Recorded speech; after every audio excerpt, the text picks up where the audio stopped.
வாசனை, நான் உங்கள் தோழி மதி. இன்னைக்கு நம்ம பார்க்க போகிறது என்னன்னா, லைனிங் ப்ளவுஸ் எப்படி ஸ்டிச் பண்ணுறது அப்படின்னு தான் பார்க்க போகிறோம். லைனிங் ப்ளவுஸ் ஸ்டிச் பண்ணுறது ஒரு பெரிய விஷயமா அப்படின்னு கேட்டிங்கன்னா பெரிய விஷயம்தான். ஏன்னா ஒரு லைனிங் கிளாத்தையோ ப்ளவுஸ் கிளாத்தையோ வந்து நம்ம எப்படி வச்சு தைக்கணும், எப்படி வச்சு தைக்கக்கூடாதுன்ற ஒரு நிறைய டிப்ஸ் தான் இதில் பார்க்க போகிறோம். ஏன்னா வெவ்வேறு மாதிரி நம்ம வச்சு தையல் போட்டுட்டு அதுக்கப்புறம் ப்ளவுஸ் தைச்சோன்னா லாஸ்ட் ஃபினிஷிங் வந்து சரியாக இருக்காது. இந்த லைனிங் கிளாத் ஒரு பக்கமும் ப்ளவுஸ் ஒரு பக்கமும் இருக்கும். அதனால நம்ம அப்படி தைக்கக்கூடாது. எப்படி தைக்கலாம், எப்படி தைக்கக்கூடாது அப்படிங்கிறதெல்லாம் இப்போ நம்ம இந்த வீடியோவில் பார்க்க போகிறோம். வாங்க வீடியோக்குள்ளே போகலாம். எப்போவுமே பார்த்தீங்கன்னா நம்ம வந்து ஒரு ப்ளவுஸ் கட் பண்ணதும் சரி, அதுக்கான பார்ட்ஸை வந்து நம்ம அழகாக எடுத்து வச்சிடணும். பார்த்தீங்கன்னா இது பட்டி, லைனிங் கிளாத் ப்ளஸ் வந்து ப்ளவுஸோட கிளாத்து. அடுத்தது பார்த்தீங்கன்னா இது வந்து ஹேண்டு, அடுத்தது பார்த்தீங்கன்னா ஃப்ரண்ட்டு, அடுத்தது பார்த்தீங்கன்னா பேக்கு. இதை மாதிரி நமக்கு என்னென்ன பார்ட்ஸ் எல்லாம் நம்ம கட் பண்ணி வச்சுருக்கோமோ அதெல்லாம் ஒரு ப்ளவுஸ்க்காக தனியாக நம்ம இதை மாதிரி ரெடி பண்ணி வச்சிடணும். ப்ளவுஸ் கிளாத் வந்து வெளிப்பக்கமாக உள்பக்கமாக அப்படின்னு கண்டுபிடிக்கிறது பார்த்தீங்கன்னா ஷைனிங்காக இருக்கும். ஷைனிங்காக இருக்கிறத பார்த்து நம்ம கண்டுபிடிக்கலாம். இன்னொன்று பார்த்தீங்கன்னா ஒவ்வொரு ப்ளவுஸில் வந்து ஷைனிங் அப்படி இப்படின்னு கொஞ்சம் நம்மளால் கண்டுபிடிக்க முடியாமல் இருக்கும். அப்படி இருக்கும் போது இதை மாதிரி கரைப்பகுதி இருக்குல்ல, வெட்டுறதுக்கு முன்னாடியே நம்ம பார்க்கணும். கட் பண்ணுறதுக்கு முன்னாடியே இதை மாதிரி கரைப்பகுதி எடுத்துட்டா இதை மாதிரி நீங்கள் இப்படி கை வச்சு பார்க்கும்போது இங்கே சொர சொரன்னு இருக்கும். அதே போல் இங்கே கரெக்டாக தெரியும் நமக்கு. இந்த மாதிரி சொர சொரன்னு இருக்கும் போது பார்த்தீங்கன்னா அந்த பக்கம் வந்து உள் பக்கமாக இருக்கும். அதாவது ராங் சைன் சொல்லுவாங்கள்ல, அது மாதிரி இருக்கும். இன்னொரு சைட் பார்த்தீங்கன்னா இதை மாதிரி இப்படி கை வச்சு பார்க்கும்போது சாஃப்டாக இருக்கும். இது வழுவழுன்னு இருக்கும். அப்படி இருக்கும்போது பார்த்தீங்கன்னா நமக்கு வந்து இது ஃப்ரண்ட் சைடு, அதாவது கரெக்டான பக்கம் அப்படின்னு நம்ம எடுத்துக்கணும்.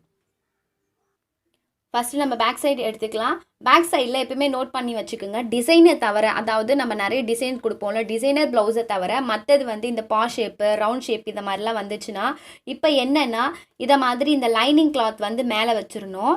அதாவது ஃப்ரண்ட் சைடு வந்து இப்படி இருக்கணும். நல்ல பக்கம் கரெக்ட் சைடு வந்து இப்படி வச்சுட்டு அது மேலே வந்து லைனிங் கிளாத்தை இப்படி போட்டுட்டு இதை மாதிரி கரெக்டாக வச்சு நம்ம வந்து இந்த பா ஷேப் வந்து ஸ்டிச் பண்ணணும். கைடு அளவுக்கு வச்சுக்கோங்க. இதை எப்படி நம்ம வந்து கரெக்டான பக்கத்துக்கு திருப்பி போடலாம் அப்படின்றத நம்ம பார்க்கலாம். இது லைனிங் தான், ரொம்ப ஈஸியாகவே ஸ்டிச் பண்ணலாம். கரெக்டாக அந்த பா ஷேப் கட் வருதுல்ல, அந்த கட்டில் வந்து நீங்கள் மார்க் பண்ணிக்கோங்க. மார்க் பண்ணிவிட்டு கரெக்டாக அந்த டவுனுக்கு வந்து 1/4 இன்ச் வர மாதிரி எடுத்துக்கோங்க. எடுத்துகிட்டு இப்படி ரொட்டேட் பண்ணிக்கோங்க. ரொட்டேட் பண்ணிட்டீங்கன்னா திரும்ப இந்த சைடுக்கு வந்து இந்த லென்த்துக்கு வந்து கரெக்டாக நம்ம வச்சுக்க முடியும். வச்சுட்டு கரெக்டாக சரி பண்ணிக்கோங்க. எந்த ஒரு அளவுமே, அதாவது லைனிங்கையும் மேலே இருக்க இந்த அடி ப்ளவுஸையும் வந்து ரெண்டுமே சரி கரெக்டாக இருக்கணும். எந்த ஒரு ஏர் பபிள்ஸுமே இதில் வந்து இருக்கக்கூடாது. லைனிங் வந்து ஏனோ தானோ தைக்கக்கூடாது, பர்ஃபெக்டாக இருக்கணும். அப்படின்னா அதே போல் பா ஷேப்பில் வந்து இந்த சைடும் வரும், இந்த சைடும் வரும். அந்த கட்டில் வந்து கரெக்டாக என் மார்க் போட்டுக்குங்க. ஏன்னா நம்ம அது வரைக்கும் தான் நம்ம வந்து தைக்க போகிறோம் அப்படின்றது வந்து நமக்கு தெரிய வரும். அதுக்காக தான் எடுத்துட்டு அவ்வளோதான் திருப்பிக்குங்க. திருப்பிட்டு அதே கைடு அளவுக்கு இருக்கா மாதிரி பா ஷேப் பார்த்தீங்கன்னா ஸ்ட்ரெயிட்டாக வரும், க்ராஸாக வரும். பா ஷேப்பில் வந்து ஒரு 3-4 மெத்தடுக்கு வந்து இருக்கும். கொஞ்சம் ப்ராடாக இருக்கிற மாதிரியும் இருக்கும், இல்லை குறுகுனா மாதிரியும் இருக்கும். அது எந்த லெவலுக்கு நம்ம வெட்டும் போதே பார்த்துக்கணும். பார்த்துட்டு லைனிங்கையும் இதையும் கரெக்டாக ஈக்குவல் பண்ணி, அதாவது இந்த சைடும் ஈக்குவலாக இருக்கணும், இந்த சைடும் ஈக்குவலாக இருக்கணும். ரெண்டு சைடுமே எல்லா சைடுமே ஈக்குவலாக இருக்கிற மாதிரி தான் நம்ம வந்து ஸ்டிச் பண்ணணும். அவ்வளோதான். இப்போ வந்து தைச்சாச்சு. இது பிளாக்ன்றதுனால பிளாக் கலர் த்ரெட் தான் போட்டாகணும். வேறு கலர் த்ரெட் போட்டோன்னா அந்த லெவலுக்கு நல்லா இருக்காது. அதனால் தைக்கிற மெத்தட் வந்து நீங்கள் அப்படியே பார்த்துக்குங்க. ஈஸியானது தான். ரொம்ப இதுவாக இருக்கிற இடத்துல நான் வந்து கலர் மாற்றி சேஞ்ச் பண்ணுறேன். ஆனால் இது அந்த லெவலுக்குலாம் உங்களுக்கு ரொம்ப கஷ்டம்லாம் கிடையாது. அதே போல் இந்த சைடு வந்து கரெக்டாக இது பண்ணிக்கோங்க, லைட்டாக கட் பண்ணிக்கோங்க. லைட்டானா இந்த நீங்கள் தையல் போட்டிருப்பீங்கள்ல, அந்த தையல் அளவுக்கு இப்படி வி ஷேப்பில் இப்படி வரா மாதிரி கட் பண்ணிக்கோங்க. சரிங்களா? எந்த மாடலாக இருந்தாலும் இந்த மாதிரி கட்டிங் சைடு வரும்போது இப்படி போட்டு தான் ஆகணும். போட்டுட்டு இதை மாதிரி இப்படி கீறி விட்டிங்கன்னா உங்களுக்கு வந்து கரெக்டான சைடுக்கு வந்து கரெக்டான ஷேப்பில், அதாவது நம்ம எந்த ஷேப்பில் வச்சுருக்கோமோ அந்த ஷேப்பில் அப்படியே நமக்கு வந்து கிடச்சிரும். இப்படி கீறிக்குங்க. இதெல்லாம் ஒரு சின்ன சின்ன டிப்ஸ் தான் டெய்லரிங்கில். நான் அதனால தான் சொல்கிறேன், வீடியோ வந்து எப்போ வீடியோ பார்க்கணுனாலும் ஃபுல்லாக பாருங்கள். ஏன்னா அதுக்கேற்ற டிப்ஸ் வந்து நான் சொல்லியிருப்பேன் அப்படின்னு சொல்லிட்டு. அதனால பிகினர்ஸ்லாம் பார்த்தீங்கன்னா ஸ்கிப் பண்ணாமல் பாருங்கள். லைனிங் ப்ளவுஸ் தானே அப்படின்ட்டுலாம் கிடையாது. லைனிங் ப்ளவுஸ்க்கும் நமக்கு வந்து தைக்கிற மெத்தட் இப்படி தைச்சே ஆகணும். பார்த்தீங்கன்னா இதே போல் பார்த்தீங்களா, இதோட ஈக்குவலும் கரெக்டாக வந்துருச்சா? இங்கே நம்ம சரி பண்ணாமல் எடுத்து தைச்சிட்டோம்னா இங்கே வந்து ஈக்குவல் வராது. அப்போ நம்ம வந்து ப்ளவுஸ் ஃபினிஷ் பண்ணும் போது அதோட ஃபினிஷிங் வந்து சரியே இருக்காது. லைனிங்னால பார்த்து தைங்க. அதே போல் பபிள்ஸ், ஏர் பபிள்ஸ் கண்டிப்பாக கொடுக்கவே கூடாது. இப்போ நம்ம இது வந்து பேக் திருப்புறதுனால உங்களுக்கு அந்த லெவலுக்கு இதுவாக இல்லை, டிசைன் அப்படியே போட்டாச்சு. ஈஸியான மெத்தட் இது. இந்த மெத்தட் ஃபாலோ பண்ணுங்கள். பாஷ் இப்போ டைமண்ட் மெத்தடு, ஒரு சில நெக்லஸ் கட்டிங் இந்த மாதிரிலாம் பார்த்தீங்கன்னா இந்த ப்ளவுஸ்லாம் வந்து இதே மாதிரி தைக்கலாம். அதாவது லைனிங்கை வந்து திருப்பி போடலாம், திருப்பி போட்டு நம்ம ஸ்டிச் பண்ணலாம். சப்போஸ் வந்து எனக்கு வந்து கரெக்டாக வரலை அப்படின்னீங்கன்னா இங்கெல்லாம் பார்த்தீங்கன்னா பின் பண்ணிவிடுங்க. இந்த சைட்லாம் இருக்குல்ல, இந்த சைட்லாம் பார்த்தீங்கன்னா பின் பண்ணிட்டீங்கன்னா உங்களுக்கு வந்து கரெக்டாக நகராது. இப்படி பின் பண்ணிட்டீங்கன்னா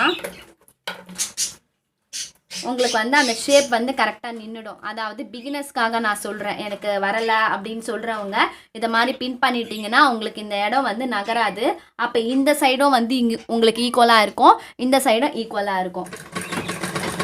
இப்போ நான் வேறு கலர் போட்டேன்னா ப்ளவுஸ் வந்து வேஸ்ட் ஆகும். தையல் இம்பார்ட்டன்ட் கிடையாது. இதில் நான் சொல்லி கொடுக்குற மெத்தட் நீங்கள் பார்த்துட்டிங்கன்னா நீங்கள் அழகாக அப்படியே நீங்கள் ஸ்டிச் பண்ணிக்கலாம். அதனால எனக்கு வேறு கலர் போடுங்க அப்படின்னு சொன்னீங்கன்னா நான் வேறு கலர் த்ரெட் போட்டும் நான் சொல்லி கொடுக்குறேன். ஆனால் ப்ளவுஸ் வந்து வேஸ்ட் ஆகும், அதனால தான் பார்க்குறேன். பார்த்தீங்களா, இந்த ஷேப் கிடச்சிருச்சா? நமக்கு பா ஷேப் வந்து கிடச்சிருச்சு. தெரியுதுங்களா? தெரியலனா உங்களுக்கு இதை மாதிரி இங்கேயும் மார்க் பண்ணிக்கோங்க. மார்க் பண்ணிவிட்டு சேம் தான், நம்ம எப்படி நம்ம அந்த லைனிங்க்கு வந்து நான் ஸ்டிச் பண்ணணும் அதே போல் நீங்கள் பண்ணிக்கோங்க. ஆனால் என்ன பண்ணணும், கொஞ்சம் அட்ஜஸ்ட் பண்ணணும். அதாவது இழுத்து கரெக்டான ஷேப்க்கு எடுத்துகிட்டு வந்து தைக்கணும். ஷேப் நம்ம ஃபஸ்ட்டு கீறி விட்டாச்சு, நமக்கு ஷேப் வந்துருச்சு அப்படின்னு தைக்காதீங்க. அப்படியே நீங்கள் தைச்சிங்கன்னா கண்டிப்பாக ஏர் பபிள்ஸ் வந்து உள்ள இதுவாகும்.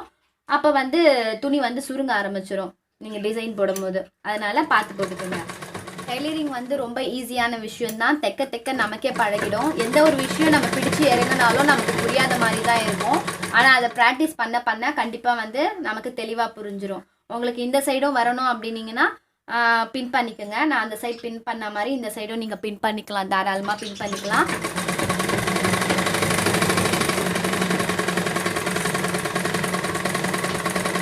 இந்த உல்டாவா திருப்பி போடுறதெல்லாம் பார்த்தீங்கன்னா நிறைய ப்ளவுஸ்க்கு நம்ம வந்து திருப்பி போட்டு இதை மாதிரி அடிக்கலாம். சரிங்களா? அழகாக ஷேப் அதுவே ஆட்டோமேட்டிக்காக நமக்கு வந்து கொடுத்துரும். பார்த்தீங்களா, கிடச்சிருச்சா? இப்போ என்ன பண்ணலாம் அப்படின்னா நம்ம இதுக்கு அப்புறம் இருக்கிற இடங்களை வந்து நம்ம ஜாயின் பண்ணணும். அந்த பின்னை வந்து மறக்காமல் ரிமூவ் பண்ணிவிடுங்க. பார்த்தீங்களா, உல்டாவாக திருப்பி போட்டது. அப்படி நம்ம திருப்பி போடாமல் நம்ம வெறுமனே அப்படியே லைனிங் கொடுத்துட்டோன்னா நம்ம வந்து கிராஸ் பீஸ், பா ஷேப்புக்கெலாம் பார்த்தீங்கன்னா ஸ்ட்ரெயிட் பீஸ்லாம் எக்ஸ்ட்ரா பீஸ்லாம் வச்சு நம்ம அடிக்கணும். இப்படி திருப்பி போட்டோம்னா வேலை கொஞ்சம் நமக்கு வந்து சுலபமாக முடியும். அவ்வளோதானே தவிர வேறு ஒன்றும் டிஃப்ரெண்ட்டும் இல்லை.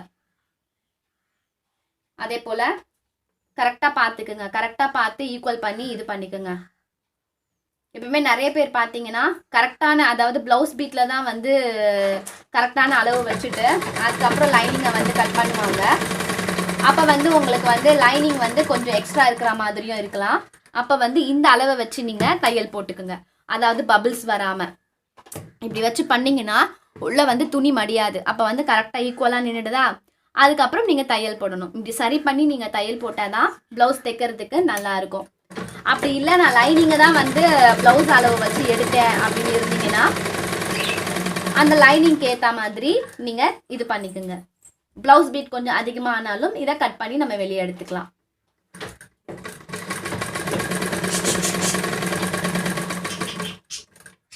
நான்லாம் பார்த்தீங்கன்னா ரெண்டுமே ஒன்றா வச்சு போட்டுருவேன். அதுதான் ஈஸியாக இருக்கும், எனக்கு ஈஸியாக இருக்கும். அப்படி இல்லைன்னா நமக்கு வந்து லைனிங்லேயும் நம்ம வந்து அளவு போட்டு கட் பண்ணிவிட்டு அதுக்கப்புறம் ப்ளவுஸில் நம்ம வந்து அளவு எடுத்துக்கலாம். சென்டர் வந்ததும் பாருங்கள் இப்படி கை வைங்க. இப்படி கை வச்சதும் இது வந்து அப்படியே ப்ரெஸ் ஆகும். ப்ரெஸ் ஆனதும் இப்படி துணி இப்படி விட்டிங்கன்னா அந்த பபிள்ஸ்லாம் எதுவுமே வராமல் கரெக்டான அளவுக்கு வந்து துணி வந்து இருக்க ஆரம்பிக்கும். அப்போ வந்து தையல் போட ஸ்டார்ட் பண்ணுங்கள். இப்போ இந்த சைடு வந்திருக்கோம், சேம் தான். இதை மாதிரி பண்ணிங்கன்னா கரெக்டாக ப்ரெஸ் ஆகும்.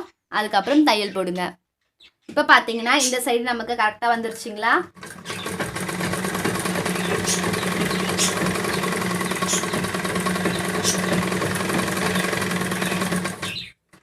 ஷோல்டர் வேணாலும் நம்ம தையல் போட்டுக்கலாம்.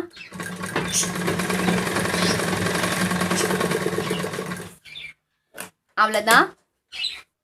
இப்போ பார்த்தீங்கன்னா பேக் சைடு வந்து இப்படி தான் நம்ம வந்து இதையும் ரெண்டு கிளாத்தையும் சேர்த்து நம்ம வந்து தையல் போடணும். டிசைனும் நம்ம கொடுத்தாச்சு. இதை மாதிரி லைனிங் போடுறதா இருந்தால் திருப்பி போட்டோம்னா நமக்கு ஈஸியாக இருக்கும். பாருங்கள், ஒரு பீஸ் கூட அந்த பிசுறு பீஸ் கூட நமக்கு வந்து எக்ஸ்ட்ரா தெரியல, நல்லாயிருக்கும். மேலே லேஸ் தைக்கிறது, நம்ம எக்ஸ்ட்ரா டிசைன் கொடுக்குறதுலாம். அப்புறம் லைனிங் பொறுத்த வரைக்கும் தையல் 2 கிளாத்தையும் சேர்த்து தையல் போடுறது இந்த மெத்தட் ஃபாலோ பண்ணுங்கள், ரொம்ப ஈஸியாக இருக்கும். இதை மாதிரி 2த்தையும் சேர்த்து தையல் போட்டு தான் தனியாக எடுத்து வச்சுருவோம். அடுத்து வந்து இப்போ ஃப்ரண்ட்டு வந்து தையல் போடலாம். ஃப்ரண்ட்டுக்கு தையல் போடும் போது நோட் பண்ண வேண்டிய ஒரு விஷயம் என்னன்னு பார்த்தீங்கன்னா, ஏன்னா லைனிங் கிளாத் வந்து நம்ம மாற்றி மாற்றி போட்டோம்னா ஒரே சைடே நம்ம லைனிங் போட்டுருவோம். திரும்ப பிரித்து அடித்தோன்னா ப்ளவுஸ் வந்து அந்த லெவலுக்கு லுக்கு கொடுக்காது. அதனால நீங்கள் முன்னாடியே வச்சு பாருங்கள். இதுதான் ஃப்ரண்ட் இப்படி வச்சு பார்த்தோன்னா நமக்கு தெரிஞ்சிடும் இது லைனிங்கு. இது கரெக்டாக இப்போ அப்படியே எடுத்து வைங்க. எடுத்து ஓரமாக வச்சுட்டு இப்போ இதை மட்டும் தையல் போடுங்க. ஃபஸ்ட்டு வந்து நெக் சைட் போட்டுக்குங்க. 4 இன்ச்சு கேப்லாம் நம்ம பார்க்கக்கூடாது தையல் போடுறதுக்கு. அது வந்து பேக் சைடு வந்து நான் பேக் டிசைன் அப்படியே சேர்த்து அடிக்கிறதுனால உங்களுக்கு 4 இன்ச்சு நான் போட சொன்னேன். மற்றபடி நீங்கள் இந்த லைனிங் கிளாத்தையும் ப்ளவுஸ் பிட்டையும் ஒன்றா சேர்த்து லைனிங் கொடுக்கும் போது என்ன பண்ணணும் அப்படின்னா 4 இன்ச்சு கேப் பார்க்கக்கூடாது. மேலே இந்த ஓர தையல் சொல்லுவாங்கள்ல, இது பார்த்தீங்கன்னா இதே மாதிரி தான். ரொம்ப எட்ஜில் வந்து தையல் போடாதீங்க. தையல் போட்டிங்கன்னா துணியோட எடை வரும்போது கண்டிப்பாக உங்களோட அந்த தையலோட இதுவும் வந்து கலண்டி வந்துடும். அப்புறம் நீங்கள் போட்டதே வேஸ்ட் ஆகிடும். அதனால் கரெக்டாக நீங்கள் பார்த்துக்குங்க. இதை மாதிரி ஈக்குவல் பண்ணி கரெக்டாக பபிள்ஸ் வராமல் கரெக்டாக இதை மாதிரி பண்ணணும். சரிங்களா? பண்ணிங்கன்னா உங்களுக்கு தெரியும் துணி வந்து இதுவும் வந்து ரொம்ப ஈக்குவல் ஷேப்பில் இருக்குது அப்படின்னு உங்களுக்கு தெரிய வரும். அப்படி இழுத்து அடிக்காதீங்க. இந்த துணி வந்து இப்போ கட் பண்ண துணி வந்து இப்போ எக்ஸாம்பிள் நான் சொல்கிறேன் அப்படின்னா, இப்போ இந்த துணியில் நீங்கள் கட் பண்ணியிருக்கீங்கன்னு வச்சுக்கோங்க, அளவு போட்டு கட் பண்ணியிருக்கீங்க. அதுக்கப்புறம் நீங்கள் லைனிங் கிளாத்தில் வச்சு நீங்கள் கட் பண்ணும் போது கொஞ்சம் எக்ஸ்ட்ரா ஒரு கொஞ்சம் பாயிண்ட் லெவலில் கொஞ்சம் அதிகமாக தான் வரும். அப்படி அதிகமாக வரும்போது நீங்கள் இப்படி வைக்கிறீங்க அப்படின்னா அப்போ இந்த துணி வந்து கொஞ்சம் இந்த லெவலுக்கு அதிகமாக இருக்குதுன்னு வச்சுக்கோங்க. இப்படி இழுத்து வச்சு நீங்கள் தைக்காதீங்க. உங்களுக்கு தெரியும் நீங்கள் இந்த அளவு தான் கரெக்டாக கட் பண்ணியிருக்கீங்க, இதுதான் கரெக்டான அளவுன்னு தெரியும். அப்போ இந்த அளவுக்கு நீங்கள் வச்சு கரெக்டாக கட் பண்ணிக்கோங்க.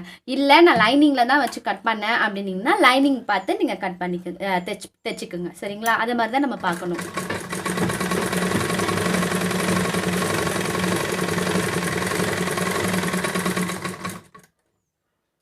இதை மாதிரி ஃபுல்லாக நீங்கள் வந்து ஸ்டிச் பண்ணிக்கோங்க. ஃப்ரண்ட் லைனிங் தைக்கும் போது தையல் போடும் போது என்ன பண்ணுங்கள், இந்த மார்க் வரும்ல, இந்த டாட் பிடிக்கும் போது இந்த சென்டர் சைடு வந்து ஸ்டாப் பண்ணிவிட்டு திருப்பிட்டு, ஏன்னா அது கிராஸாக கொஞ்சம் லைட் கிராஸ் போகும்ல, அதனால நீங்கள் வந்து அது ஸ்டாப் பண்ணிவிட்டு நீங்கள் திருப்புங்க. ஸ்டாப் பண்ணிவிட்டு திருப்பும் போது உங்களுக்கு கரெக்டாக வரும். இந்த ஷேப் உங்களுக்கு கரெக்டாக வரும். ஸ்டாப் பண்ணாமல் நீங்கள் அப்படியே வச்சு நீங்கள் ஸ்டிச் பண்ணிட்டீங்கன்னா இது வந்து ஒரு மாதிரி போட் ஷேப்பில் இல்லாமல் யூ ஷேப் மாதிரி உங்களுக்கு வந்துடும். அதனால எப்பயுமே இங்கே ஸ்டாப் பண்ணிவிட்டு அதுக்கப்புறம் நிறுத்தி திருப்பி நீங்கள் இப்படி தையல் போட ஆரம்பிங்க. இப்போ 2 சைடுமே நம்ம வந்து இப்போ ஃப்ரண்ட்டு வந்து லைனிங் வந்து கொடுத்தாச்சு. இந்த லைனிங் கொடுக்கும் போது பார்த்தீங்களா, இந்த லைனிங் கிளாத்க்கு கொஞ்சம் மேலே ஃப்ரண்ட் இருக்குது. இதுதான் சொன்னேன். இந்த துணி பொறுத்த வரைக்கும் எப்படின்னு பார்த்தீங்கன்னா, இது வந்து மேலே இருக்கிற இந்த ப்ளவுஸ் பீட் தான் வந்து நம்ம அளவு பார்த்து கரெக்டாக எடுத்தது. லைனிங் வந்து சும்மா அப்படியே இதை வச்சு அப்படியே கட் பண்ண, இது வந்து ஒருத்தவங்களுக்கு சொல்லி கொடுக்கும் போது கட் பண்ண மெத்தடு. இப்போ பார்த்தீங்கன்னா இது எக்ஸாக்டாக வருதா, இது வந்து நம்ம கரெக்டான அளவு எடுத்தோம், இதில் தான் அளவு எடுத்தது. அப்போ இதுதான் நமக்கு இது. அப்போ நம்ம என்ன பண்ணிடலாம், இது வரைக்கும் நம்ம அழகாக கட் பண்ணி எடுத்துடலாம். இப்படி தான் நம்ம வந்து பண்ணணும், ஈக்குவலாக இருக்கும். கைக்கு எப்படி நம்ம வந்து ஓரம் அடிக்கிறது அப்படின்னு பார்த்தீங்கன்னா, அதாவது ரெண்டு துணி பிட்டியும் நம்ம வந்து லைனிங் கொடுக்குறது அப்படின்னு பார்த்தீங்கன்னா, சென்டராக வச்சுக்கோங்க. அதாவது நான் சொன்னேன் பார்த்தீங்களா, எது உல்ட்டா பக்கம்னு கண்டுபிடிக்கிறதுன்னு, சொரப்பாக இருக்கிறத வந்து அடியில் இப்படி வச்சுக்கோங்க. அதுக்கு அடியில் வந்து லைனிங்கு. ஏன்னா இது வந்து கரை சைடு இருக்கிறதுனால ஒரு சிங்கிளாக இப்படி மடித்து தையல் போட்டால் போதுமானது. அந்த லெவலுக்கு தான் இதை வந்து கட் பண்ணியிருக்கோம். சென்டராக பார்த்து இப்படி சென்டர் சைடாக வச்சு நீங்கள் வந்து அப்படியே சுற்றி தையல் போட ஆரம்பிச்சிடலாம். சென்டர் சைடு மார்க் பண்ணி நம்ம வந்து கரெக்டாக வச்சாச்சு, ஈக்குவல் பண்ணியாச்சு. இப்போ என்ன பண்ணுறோம், 1/4 இன்ச்சு கேப் வேண்டாம். நான் சொன்ன மாதிரி அந்த ஓர தையல் சென்டர் மார்க் பண்ணியாச்சு. மார்க் பண்ணதும் நம்ம வந்து இப்படி ஓரமாக தையல் போட்டோம்னா அவ்வளோதான். சைட்டு சுற்றி இதை மாதிரி ஸ்டிச் பண்ணிவிடுங்க. நான் சொன்ன மாதிரி ஏர் பபிள்ஸ் எதுவும் வராமல் இப்படி பண்ணிட்டீங்கன்னா உங்களுக்கு வந்து அந்த ஸ்ட்ரெயிட் கார்னர் வந்துடும். எதுவும் இழுக்கக்கூடாது. இந்த சென்டர் மார்க் பண்ணது பார்த்தீங்களா, இதை வந்து நாச் பண்ணி வச்சுருந்தோம்ல, இந்த நாச்சும் சேமாக இருக்கணும், அவ்வளோதான். மற்றபடி இழுக்கவோ எதுவுமே நம்ம வந்து பண்ணக்கூடாது. அப்படியே வச்சு அப்படியே தையல் போட வேண்டியதுதான். இப்போ கைக்கு பார்த்தீங்கன்னா இந்த நாச் பாயிண்ட்டும் சென்டர் பாயிண்ட் தான் நமக்கு வந்து ரொம்ப இம்பார்ட்டன்ட். இந்த நாச் பாயிண்ட்டும் அதாவது லைனிங்கும் மேலே இந்த ப்ளவுஸ் பிட்டும் வந்து ஈக்குவலாக இருக்கணும். இந்த இதுவும் வந்து ஈக்குவலாக இருந்துச்சுன்னா நமக்கு கரெக்டாக ஆகிடும். இப்படி சென்டராக வச்சு நம்ம வந்து தையல் போட சுற்றி தையல் போட்டு லைனிங்கை வந்து இப்படி ஏர் பபிள்ஸ் இல்லாமல் நம்ம வந்து தையல் போட்டு எடுத்துக்க வேண்டியதுதான். இதே மாதிரி இன்னொரு கைக்கும் போட்டுக்கலாம். இப்போ பார்த்தீங்கன்னா நம்ம வந்து ஸ்டிச் பண்ணியாச்சு. அதாவது லைனிங்கையும் ப்ளவுஸ் பீட்டையும் வந்து நம்ம ஜாயின் பண்ணியாச்சு. இப்படி தான் வந்து லைனிங் ப்ளவுஸ் வந்து நம்ம தைக்கும் போது இந்த மெத்தடில் தான் நம்ம வந்து தையல் போட்டு, இப்போ எப்படி நம்ம நார்மலாக ஒரு ப்ளவுஸ் வந்து ஸ்டிச் பண்ணோமோ அதே மாதிரி தான் ஸ்டிச் பண்ணணும். தைக்கிற மெத்தடும் நான் உங்களுக்கு பாட்டாக அப்லோட் பண்ணியிருக்கேன். உங்களுக்கு தெரியாட்டி நான் லிங்க் கொடுக்குறேன், நீங்கள் பார்த்துக்குங்க. தைக்கிற மெத்தடும் ரொம்ப ஈஸியாக தான் இருக்கும். அதே மெத்தடில் தான் இதையும் ஸ்டிச் பண்ணணும். இப்போ பார்த்தீங்களா, கை வந்து லைனிங் கொடுத்தாச்சு.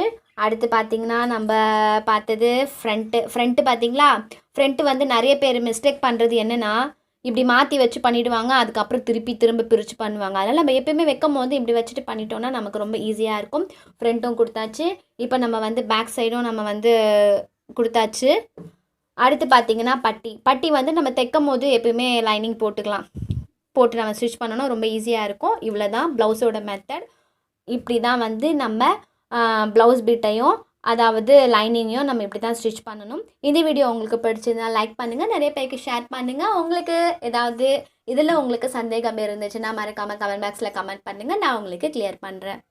அடுத்து வந்து எப்படி வந்து உங்களுக்கு ஈஸியான மெத்தடில் வந்து டாட் பிடிக்கிறது, ஈஸியாக எப்படி மெஷர்மெண்ட் பண்ணி எப்படி ஈஸியாக டாட் பிடிக்கலாம், அப்புறம் வந்து ஈஸியான மெத்தடில் எப்படி நம்ம பட்டி தைக்கலான்றதை நான் இன்னொரு மெத்தடில் நான் உங்களுக்கு போடுறேன். மறக்காமல் நம்ம தமிழ் வாசகி செல்ல சப்ஸ்கிரைப் பண்ணிக்கோங்க. மீண்டும் ஒரு நல்ல காணொளியில் சந்திப்போம். நன்றி.